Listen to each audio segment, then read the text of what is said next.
muros de Jerusalém. Eu tenho dito para as pessoas, quando eu tenho a oportunidade de ensinar, que construir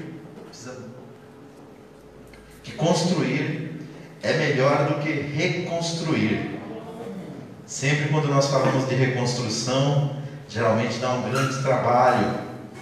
E essa passagem bíblica que vai nos falar sobre a reconstrução dos muros de Jerusalém vai nos ensinar que grandes oposições o povo de Deus enfrentou quando voltou do cativeiro, mas eles conseguiram vencer todas essas oposições com a ajuda e com a graça de Deus.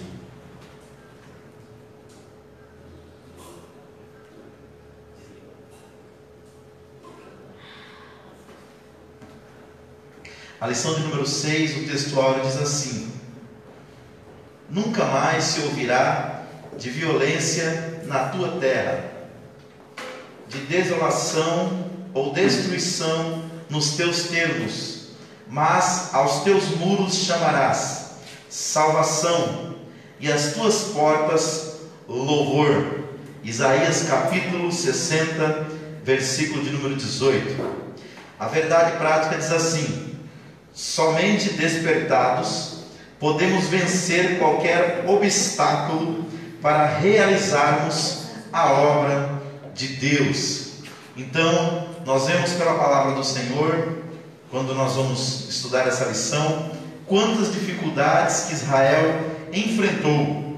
Nas últimas 2 aulas, nós falamos sobre a reconstrução do templo e da tamanha oposição que o povo de Deus enfrentou para reconstruir o templo ali na cidade de Jerusalém. E hoje nós veremos outro grande obstáculo que foi vencido quando eles reconstruíram, sob a liderança de Neemias, os muros de Jerusalém. A leitura bíblica em classe está em Neemias capítulo 1, do versículo 1 ao 4, e no capítulo 2, do versículo 1 ao 9, que diz assim: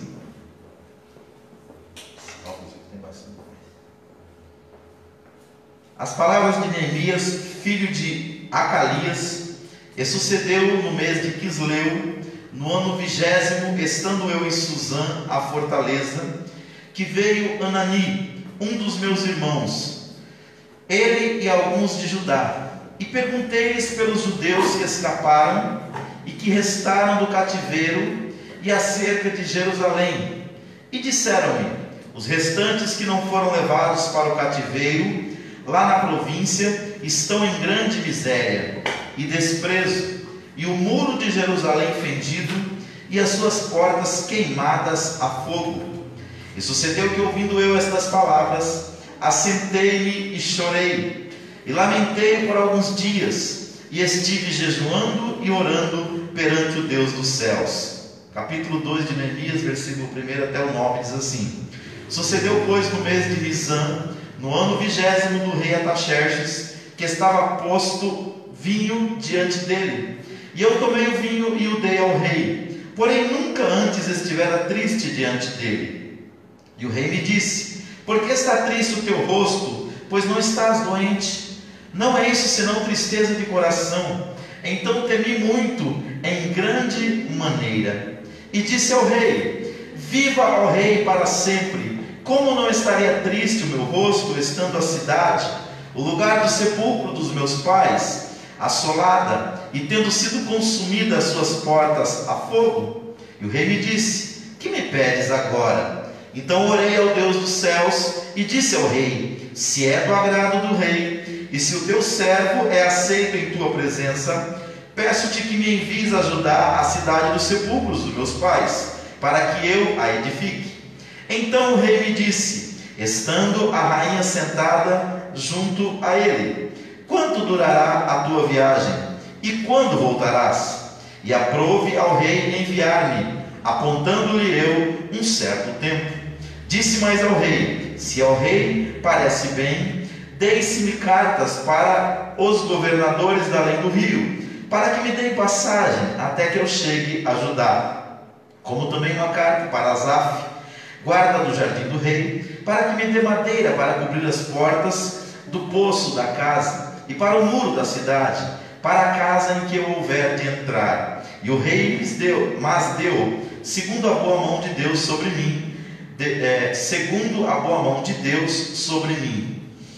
Então vim aos governadores da além do rio, e dei-lhes as cartas do rei. E o rei tinha enviado comigo chefes dos exércitos e cavaleiros. Amém? Vamos orar?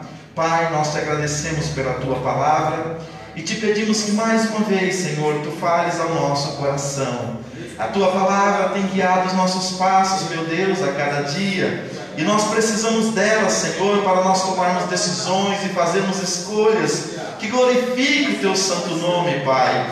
Venha nos ajudar, venha nos orientar, venha nos guiar, de tal maneira, Deus, que em tudo o teu nome seja glorificado.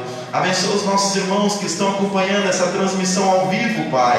Que onde quer que estejam, eles também sejam abençoados pelo poder da tua palavra e do teu Espírito Santo. E como ajudaste Neemias, ó Pai, naquele difícil empreendimento, ajuda cada um dos teus filhos, ó Pai, nesse momento que estão vivendo, a vencer os grandes obstáculos e construir aquilo que está em seus corações para a glória do teu nome, Pai. É o que eu te peço e já te agradeço no nome de Jesus. Amém. Então, irmãos, a nossa introdução aqui diz assim: nesta lição estudaremos como os muros de Jerusalém foram levantados e como Deus levantou o homem certo para executar esta obra. A obra era de Deus, o qual, como dono da obra, providenciou tudo o que era necessário para a sua realização, desde a autorização do rei para o envio de Neemias, até os recursos para custear a construção. Então, irmãos, o que a gente já pode aprender aqui nessa introdução é que Deus sempre, quando Ele tem uma obra a realizar, Ele chama, Ele convida, Ele levanta alguém. E eu tenho certeza que nos dias que nós estamos vivendo não é diferente. Deus continua levantando pessoas para fazer a sua obra. E o que Ele busca em cada um de nós é aquilo que eu falo sempre aqui na igreja. Ele busca disponibilidade. Quando Deus precisava de um profeta para usar antes do cativeiro, lá no capítulo 6 do livro do profeta Isaías, Deus deu um brado e disse: quem há de ir por nós? E a quem enviarei? E o profeta Isaías se colocou diante de Deus e disse assim: eis-me aqui, envia-me a mim. Então, nos dias que nós estamos vivendo, nos dias do profeta Isaías e também nos dias de Neemias, o copeiro do rei Artaxerxes, Deus está sempre procurando alguém para Ele usar, para que Ele possa transmitir a sua vontade, para que possa fazer a sua obra. Então, que cada um de nós sinta, nós que já conhecemos a Cristo, já recebemos o Evangelho, entendamos que nós não fomos chamados só para ser cristãos. Nós somos chamados para uma obra específica, que é ganhar almas para o reino de Deus. Outra coisa, Deus sempre, quando tem uma obra, como Ele fez aqui com o copeiro Neemias, nós vamos ver isso ao longo de toda a lição de hoje, toda a ministração, sempre que Ele manda a gente fazer algo, Ele é o Deus também de toda a providência. Ele é aquele que vai providenciar os recursos. É bem verdade que Deus nunca dá os recursos todos de uma vez. Ele vai liberando os recursos de acordo com a necessidade. Mas se nós crermos, se nós confiarmos, se nós buscarmos a Deus, nós vamos experimentar, como o copeiro Neemias experimentou, os milagres de Deus sobre a nossa vida.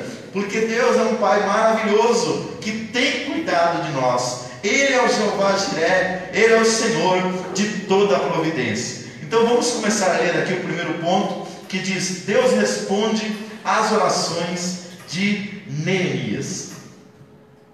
1. Deus envia emissários a Neemias. Deus enviou emissário para informar Neemias acerca da situação reinante em Jerusalém. Essa pessoa foi Anani, irmão de Neemias. Anani contou com os judeus que haviam retornado a Judá após o cativeiro. Estavam em grande miséria.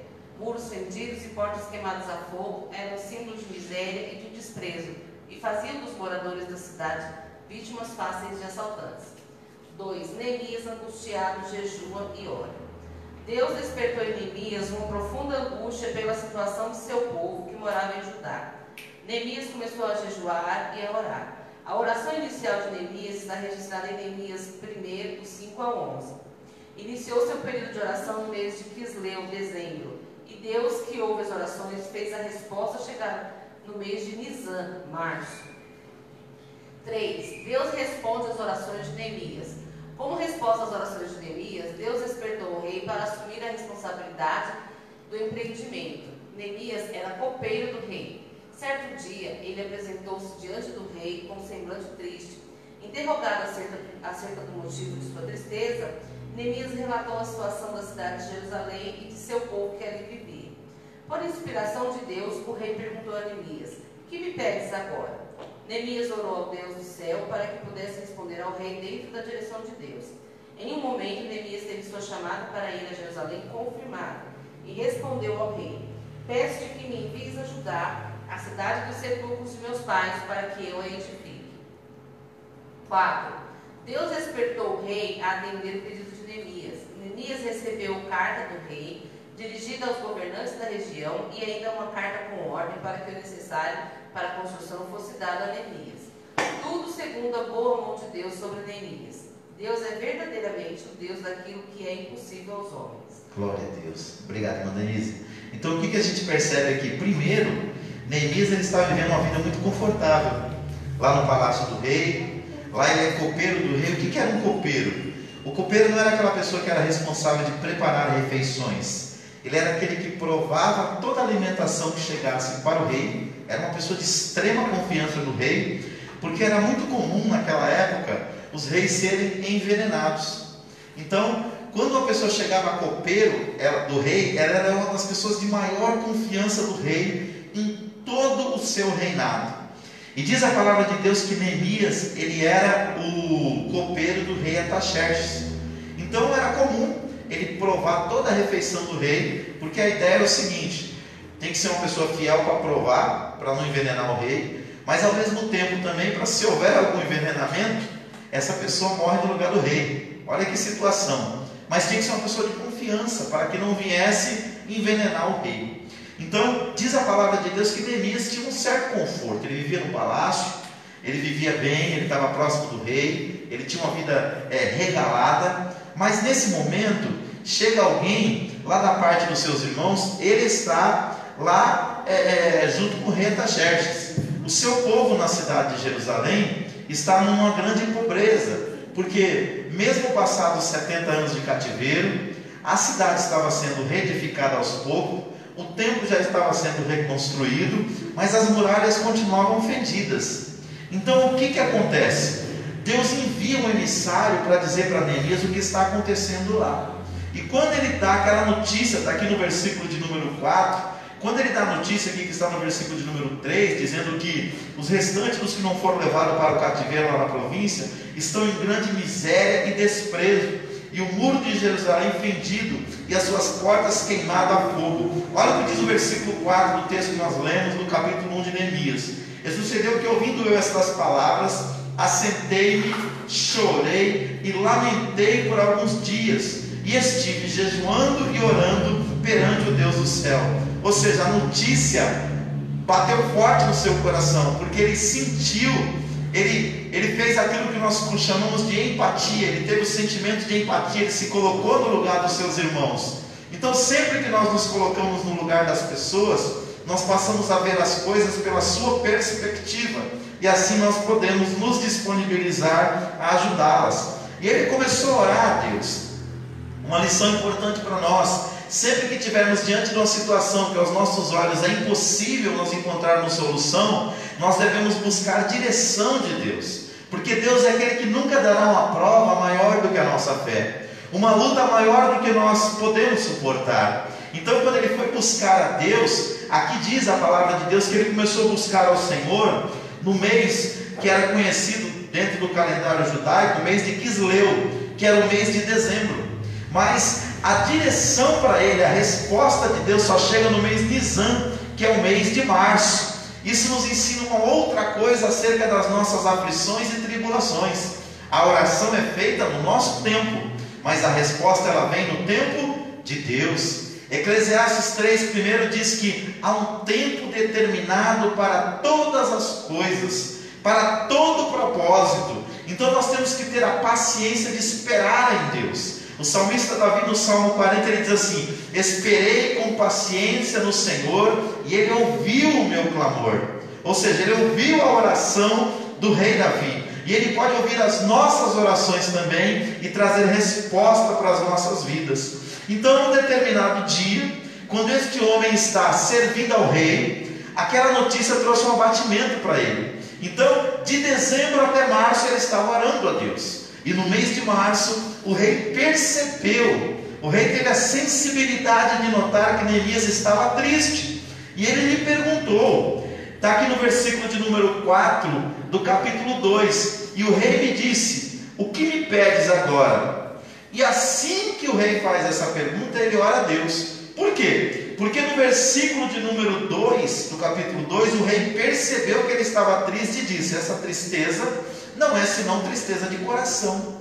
Então aqui nós podemos aprender que nós devemos abrir o nosso coração para as pessoas que podem nos ajudar. Muitas pessoas estão com sérios problemas na vida, porque muitas vezes eles estão passando uma dificuldade, uma crise, uma adversidade, mas aí o que ela faz? Ela acaba compartilhando o seu problema com pessoas que não podem te ajudar, com pessoas que não podem ajudá-la, e aí o problema fica duplo, porque além do problema não ser resolvido, às vezes ela tem uma pessoa compartilhando a dificuldade dela com outros, e até fermentando aquela dificuldade. Então que a gente tome muito cuidado com quem nós abrimos o nosso coração. Neemias abriu o coração com a pessoa certa, que era o rei Artaxerxes, que poderia ajudá-lo. Isso nos ensina algo muito precioso. Nós temos que tomar muito cuidado com aquilo que nós falamos.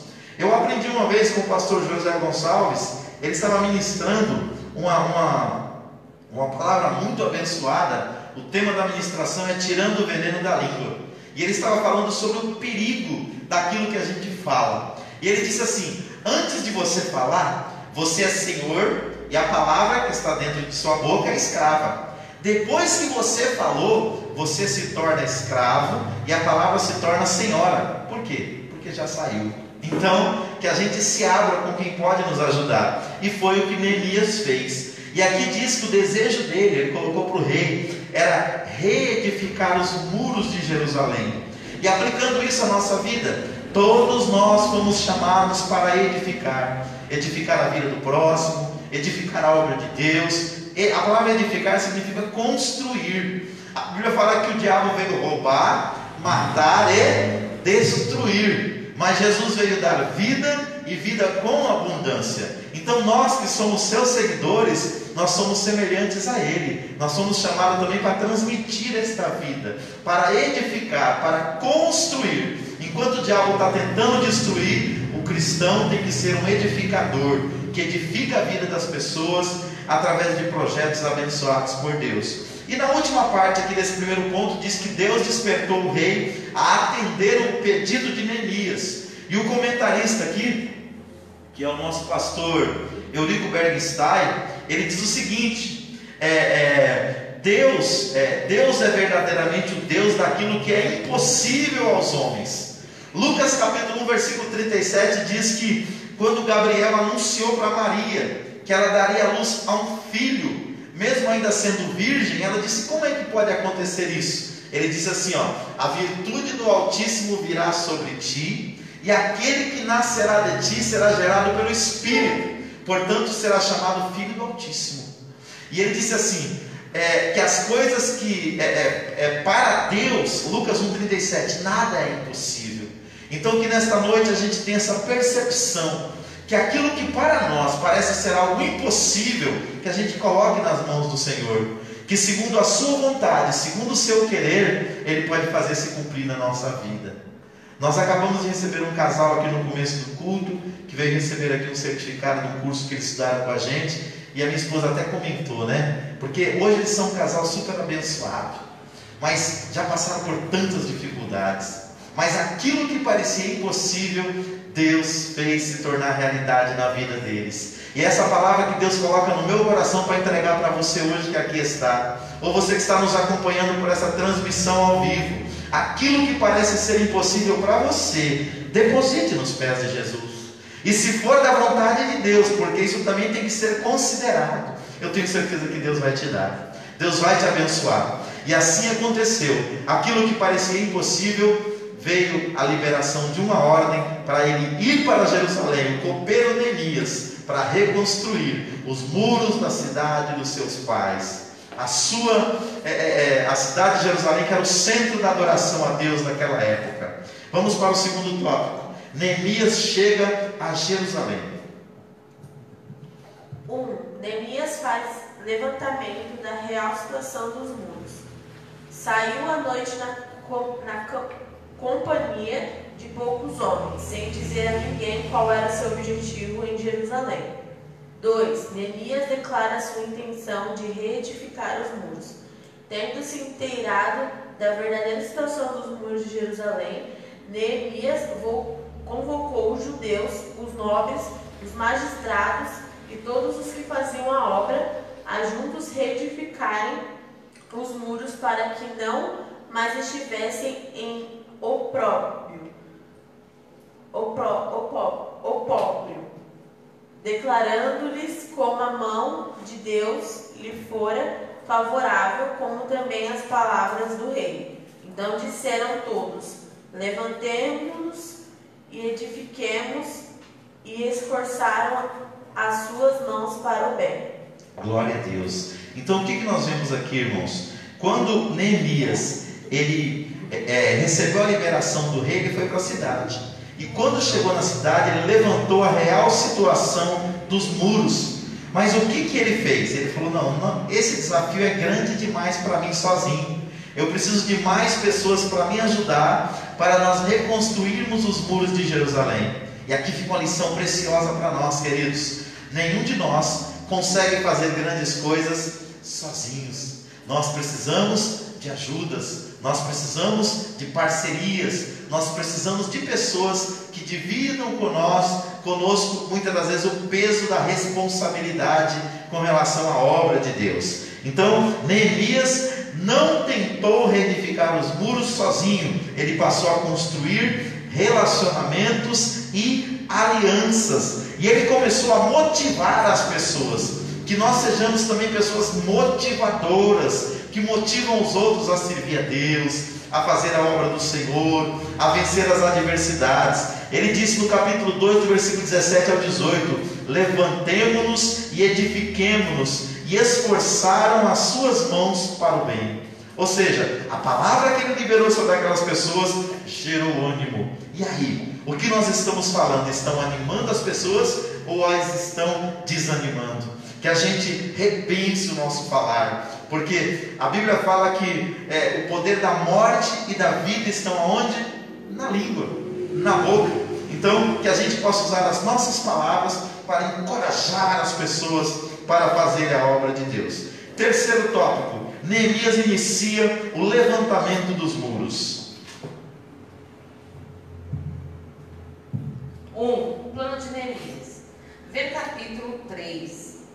No capítulo 3, Neemias dividiu a tarefa de construção em partes, tendo cada parte uma porta, simultaneamente lado a lado. Haveria pessoas encarregadas de levantar o muro ao longo de toda a sua extensão, muitas delas edificando o pedaço do muro que ficava em frente à sua própria casa.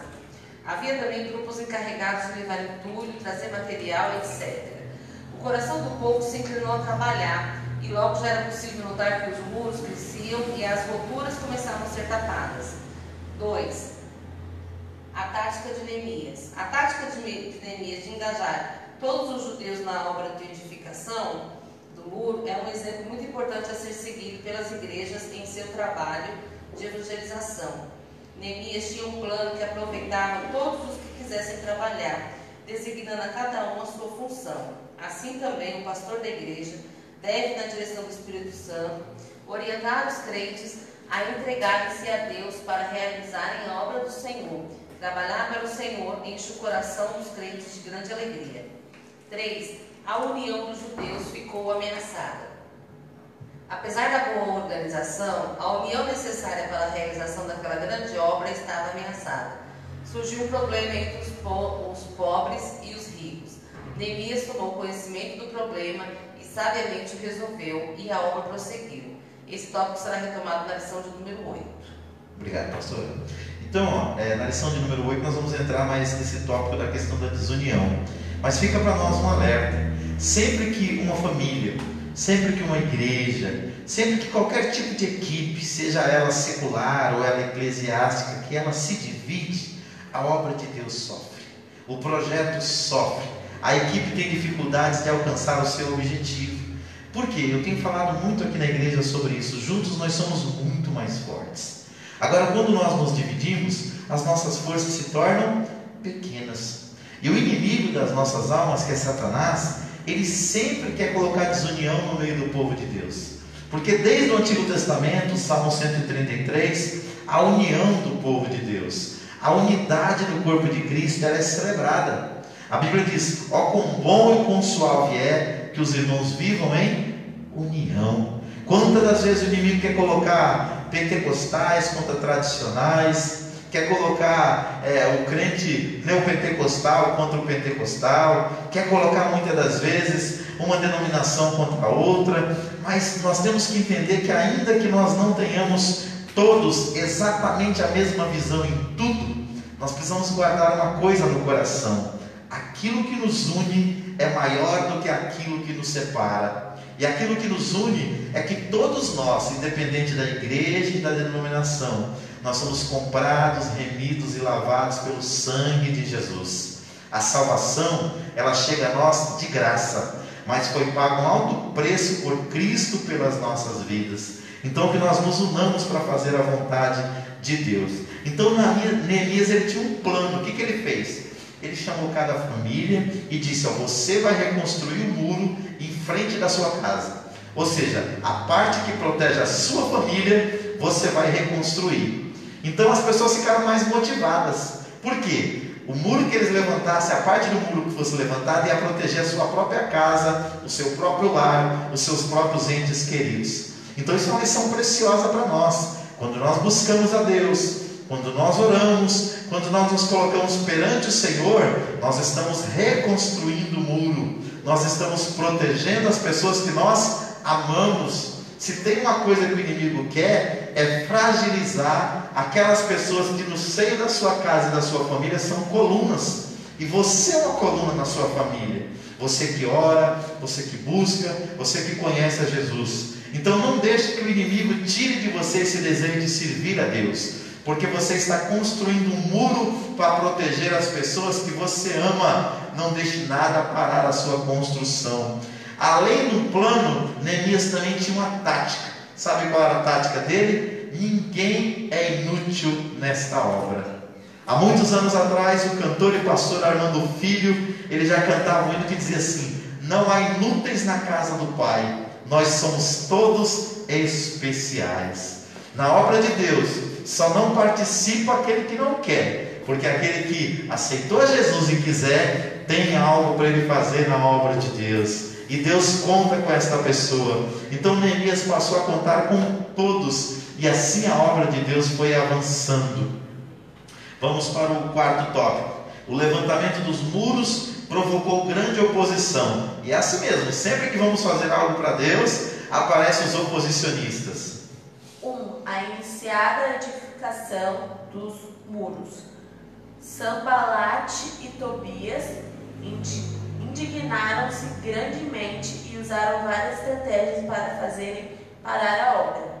Todavia, Neemias e seus liderados, ajudados pelo Senhor, conseguiram vencer todos os obstáculos que se levantaram e trabalharam sem cessar até a conclusão do muro. As diferentes formas de ataque dos inimigos dos judeus e como Neemias conseguiu vencê-los será assunto da lição 9 deste trimestre. 2. O muro foi concluído. Esta vitória teve grande repercussão. Até os inimigos tiveram de reconhecer que o nosso Deus fizera esta obra. Glória a Deus. Então, queridos, olha que frase linda: o muro foi concluído. Nós, como igreja do Senhor, nós recebemos dele uma missão. evangelizar aqueles que ainda não conhecem a Cristo e cuidar daqueles que já aceitaram a Jesus. E um dia esta obra estará plenamente concluída, no dia que Jesus vier para nos buscar. Até lá, que a gente arregace as nossas mangas e vamos trabalhar para Jesus. Mas com a consciência, nós teremos oposição. E a Bíblia fala de pelo menos 3 grandes opositores que tentam parar a nossa marcha como igreja. Primeiro, o inimigo das nossas almas, que é Satanás. Ele sabe que o tempo dele está cada dia mais resumido, cada dia mais próximo o dia dele ser lançado no lago de fogo. Então ele fará de todas as formas, junto com seus anjos caídos, que são os demônios, para parar a trajetória da igreja. Mas segundo a palavra de Deus, em Cristo nós já somos mais do que vencedores. Então que a gente persevere. Segundo grande inimigo é o mundo. Não o mundo de pessoas, não o mundo como o planeta Terra criado por Deus, mas o mundo como sistema maligno. E a Bíblia fala que esse mundo que é o sistema maligno jaz no maligno. Ou seja, ele está fazendo de tudo para reger isso, para parar o avanço da igreja. Que você não se perca no meio dessa concupiscência, mas continue olhando para Jesus, autor e consumador da fé. Agora tem outro inimigo que esse é terrível, e esse é mais próximo. Esse é a nossa natureza caída e está dentro de nós. Segundo a palavra de Deus, é o velho Adão. É a natureza que nós herdamos de Adão quando nós nascemos. E essa natureza vai nos acompanhar até o dia da glorificação, no arrebatamento da igreja. Então nós temos que vigiar, porque a Bíblia fala que essa natureza, que é chamada também na Bíblia de carne, ela é fraca, mas o Espírito está sempre pronto. Por quê? O diabo, se você estiver cheio de Deus, ele não pode estar na sua vida. O Espírito Santo habita em você. O mundo, se você se ligar em Deus, você vence o mundo. Agora, e a natureza caída? Ela está dentro de nós. Então a gente tem que tomar muito cuidado. E alguém já disse, como é que nós vamos vencer? Vamos fazer com que a natureza espiritual vença a natureza caída?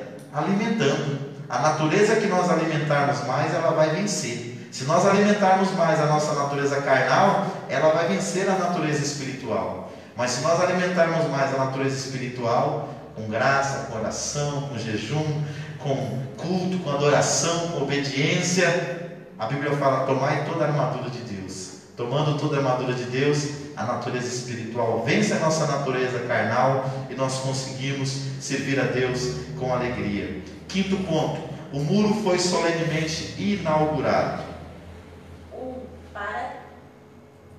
Para dedicação dos muros foram convocados todos os levitas a fim de dedicarem os muros com alegria, com louvores, com canto, com saltério, com alaúdes e com harpas. Purificaram-se os sacerdotes e os levitas e logo purificaram todo o povo e as portas e o muro. 2. O ato de dedicação incluiu 2 procissões ao longo dos muros, as quais pararam diante da casa de Deus, onde houve sacrifícios. A alegria de Jerusalém era tão grande que o som da festa podia ser ouvido de longe. Glória a Deus. Neemias capítulo 12, versículo 43. Queridos, nós como povo de Deus, nós podemos dizer como salmista, grandes coisas fez o Senhor por nós e por isso nós estamos alegres. Então o nosso foco deve ser não aquilo que Deus ainda não fez, mas naquilo que Ele já realizou nas nossas vidas. Isso vai gerar em nós alegria. E essa alegria, diz a palavra de Deus, que vem do Senhor e ela é a nossa força. Então que nós possamos a cada dia celebrar as conquistas, as vitórias, os êxitos que Jesus já conquistou para nós ali na cruz do Calvário, mas também aquilo que Deus vai nos dando e nos abençoando no nosso dia a dia. Porque as bênçãos do Senhor, elas são completas. A Bíblia fala que a bênção do Senhor, ela enriquece e não acrescenta dores. Então que nós tenhamos um coração grato por tudo aquilo que Jesus fez, está fazendo e ainda fará na nossa vida. Essa gratidão vai gerar alegria. Último tópico. Os muros trazem ensino simbólico importante para nós concluirmos a nossa ministração desta noite.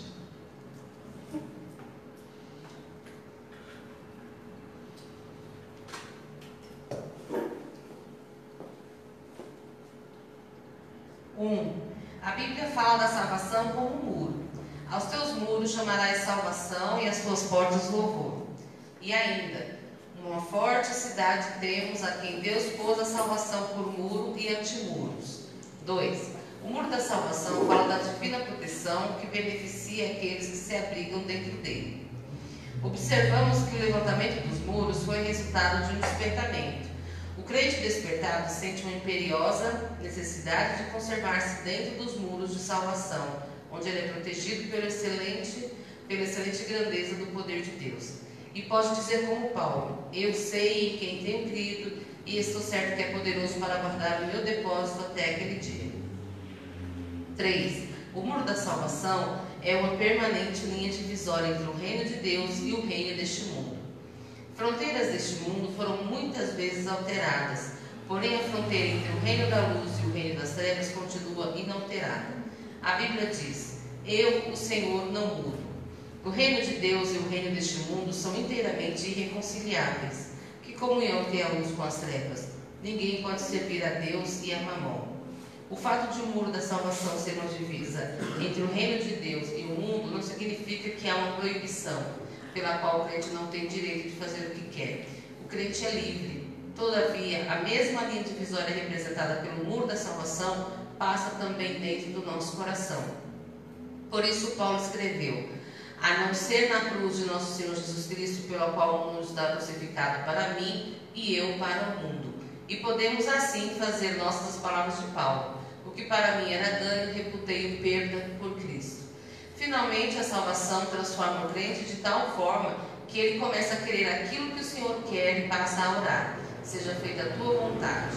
O segredo de uma vida cheia do Espírito Santo é: quem crer em mim, como diz a Escritura, rios de água viva correrão do seu ventre. Glória a Deus, que coisa linda, né, queridos? O apóstolo Paulo, ele disse assim, ó: todas as coisas me são lícitas, mas nem todas as coisas me convêm. E a linha que divide o que é lícito do que convém, ela é tênue. Às vezes, se nós não estivermos com o nosso coração totalmente em Deus, a gente não consegue nem perceber. Mas Deus, pelo seu Espírito, quando nós conhecemos a Deus, a Bíblia fala que o Espírito de Deus vem habitar em nós. E esse Espírito ministra no nosso espírito a vontade de Deus. Então, o que a gente entende? Aqui o profeta Isaías, ele usou a ideia dos muros para representar a salvação. Por quê? No Antigo Testamento, hoje, graças a Deus, as cidades são todas abertas, né? A segurança, ela não está na cidade, naquela muralha que cerca a cidade. Mas naquela época, para a cidade estar segura, ela precisava ter grandes muralhas, porque quando o inimigo chegava, ele cercava a cidade. Geralmente do lado de fora ficava a lavoura, ficava o gado e ficava também os poços de água, as cisternas.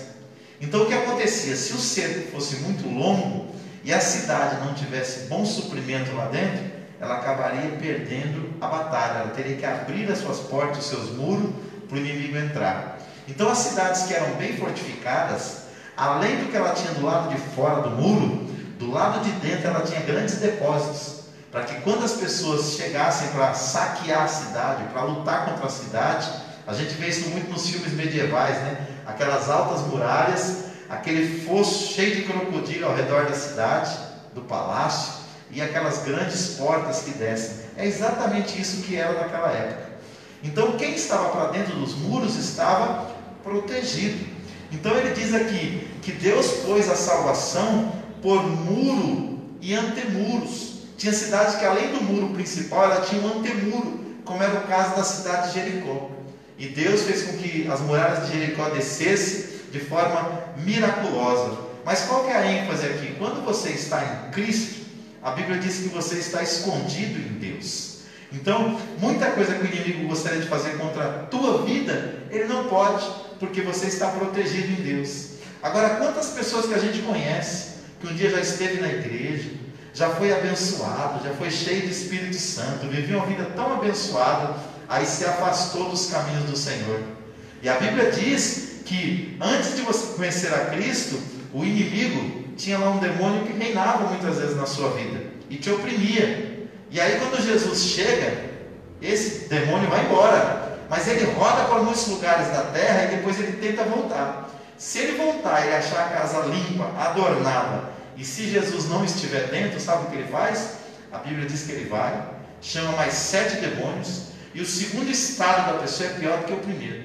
É por isso que muita gente que se desvia do Evangelho, da cruz de Cristo, do reino de Deus, a segunda vida dela, depois do Evangelho, é bem pior do que a primeira. Ele começa a fazer coisas que ele nunca imaginou que faria. Sabe por quê? Porque os muros da salvação não estão mais a proteger o seu coração. Então que aquele que está em Cristo, diz a palavra de Deus, olhe, aquele que cuida estar em pé, olhe, não caia, persevere servindo a Deus, porque a salvação de Deus é um muro que nos protege. E guarda isso no coração. O Senhor, Ele não muda, e o reino dele não tem comunhão com o reino deste mundo. Então, que dentro do nosso coração, como disse aqui o nosso comentarista, haja também um muro que divide aquilo que o mundo é daquilo que nós somos. Que a gente não deixe que o mal entre no nosso coração e encontre morada, de tal forma que ele destrua a nossa vida espiritual. Então, aqui diz, a salvação transforma, deixa eu colocar o óculos aqui, fica melhor. A salvação transforma o crente de tal forma que ele começa a querer aquilo que o Senhor quer e passa a orar, seja feita a tua vontade. Mateus capítulo 6, versículo 10. Então, que a gente entenda, a vontade de Deus para as nossas vidas, ela é boa, ela é perfeita e ela é agradável. Mas nós só nos deleitaremos na vontade de Deus se nós estivermos cheios de Deus, do seu Espírito e da sua palavra.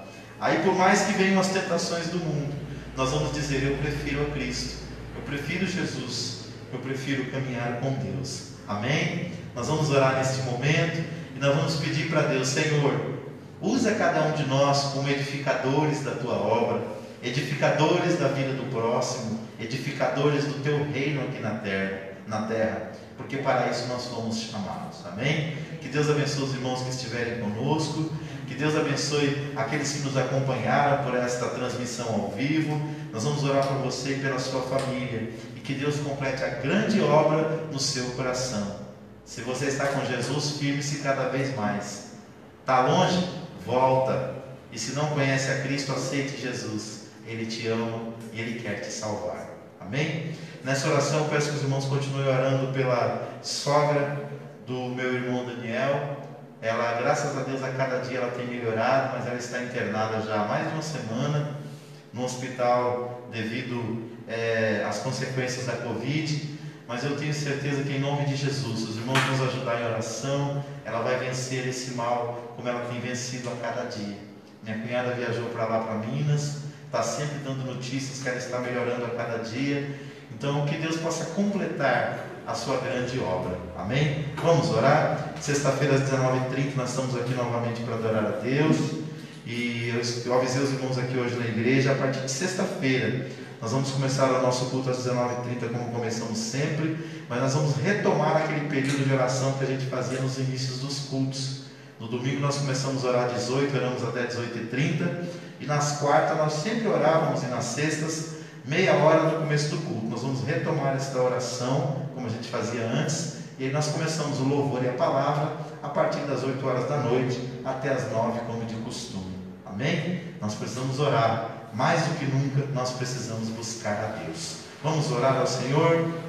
Querido Deus e Pai, nós te agradecemos, Senhor, por este culto tão abençoado, onde nós refletimos, Senhor, na Tua Palavra, onde nós podemos, meu Deus querido, entender que fomos chamados como edificadores, como construtores do Teu reino aqui na terra, Pai, e que nós não podemos nos desanimar mediante os obstáculos e adversidades, mas antes, Senhor, nós precisamos cada vez mais e mais de Ti. Oh, meu Deus, venha nos ajudar nesta caminhada, Senhor, que nós não venhamos nos demover do nosso entendimento nem para a esquerda e nem pela direita, mas que possamos sempre olhar para frente, para cima, para Jesus, que é autor e consumador da nossa fé. Senhor, visita a nossa irmã Maria de Conceição, ó Pai querido, ali em Minas Gerais. Dá saúde para a tua filha, Pai. Tira ela daquele leito de enfermidade, meu Deus. Nós temos muitas pessoas clamando pela vida dela, Senhor. Atende a nossa oração. Nós não pedimos só por ela, Senhor,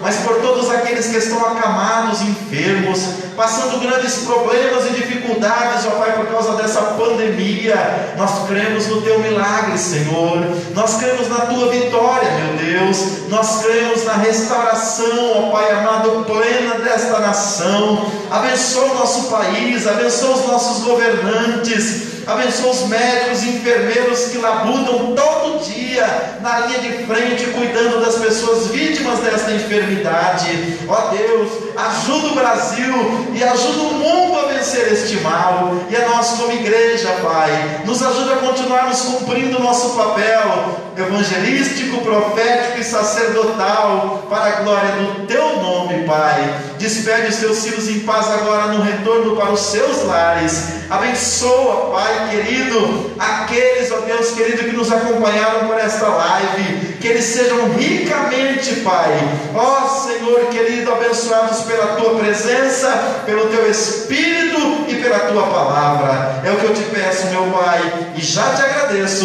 no nome de Jesus. Amém e amém. Então, sexta-feira, às 19h30, nós estamos aqui para adorar a Deus, e no domingo, às 18 horas.